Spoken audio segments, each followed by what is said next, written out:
बेताज बादशाह मुमताज़ मौलाई निघत नाज़ जी ज़िंदगी के बारे में मुमताज़ मौलाई की ज़िंदगी के बारे में तफ़सीली वीडियो है। वीडियो कितना सुठो लगे लाइक एंड शेयर कयो, चैनल के सब्सक्राइब कयो, सुठो कमेंट ॾेई पंहिंजी राय जो इज़हार लाज़मी ॾींदा। दोस्तों, मुमताज़ मौलाई निघत नाज़ जेका बि नई एल्बम निकिरे थी मुमताज़ मौलाई जी या पहिरीं जेको आहे सो निघत नाज़ जी, पोइ वरी हे पाण में जेको आहे सो हिकु कावड़ियल आहिनि ऐं हे पंहिंजे जवाबनि जो जवाबु कलामनि ॻाए करे ॾींदा आहिनि। त दोस्तों, इहे चंद क्लिप असां तव्हांजे आॾो रखंदासीं। सभ खां पहिरीं वीडियो जे जेको गीत हलंदो उहो मुमताज़ मौलाई जो हलंदो ऐं वीडियो जे आख़िर में जेको गीत हलंदो उहो हलंदो निघत नाज़ जो। दोस्तों, इहे ॿई हिकु चोटीअ जा फ़नकार आहिनि। हालांकि निघत नाज़ जो उस्ताद जेको आहे उहो मुमताज़ मौलाई आहे, छाजे करे जो निघत नाज़ खे गीत वग़ैरह ॻाइण ऐं उनजी प्रैक्टिस ऐं उनजो तरीक़े सॼो मुमताज़ मौलाई सेखारियो हुयो जेको आहे सो निघत नाज़ खे।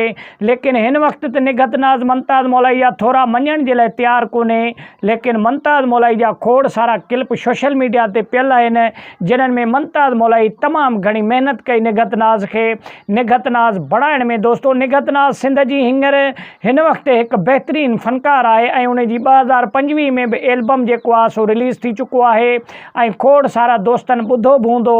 तमामु बेहतरीनु एल्बम रिलीज़ थियो जेको आहे सो निघत नाज़ जो ऐं हिन वक़्तु निघत नाज़ हिकु बहितरीनु फ़नकार आहे सिंध जी। लेकिन मुमताज़ मौलाई जी मट न थी सघंदी, छाजे करे मुमताज़ मौलाई हिकु बहितरीनु सिंध जो फ़नकार हुयो ऐं रहंदो। दोस्तों, मुमताज़ मौलाई सिंध जो किंग जो उनखे टाइटल मिलियल आहे ऐं उन खां अलावा मुमताज़ मौलाई खे खोड़ सारा एवॉर्ड भी मिलियल आहिनि। दोस्तों, सिंध जे तरफ़ां पूरे पाकिस्तान जे तरफ़ां उनखे एवॉर्ड मिलियल आहिनि ऐं मुमताज़ मौलाई हिकु चोटीअ जो शाइर बि आहे सिंध में हिन वक़्तु ऐं उन खां अलावा ॻाइणो बि मुमताज़ मौलाई चोटीअ जो आहे सिंध जो।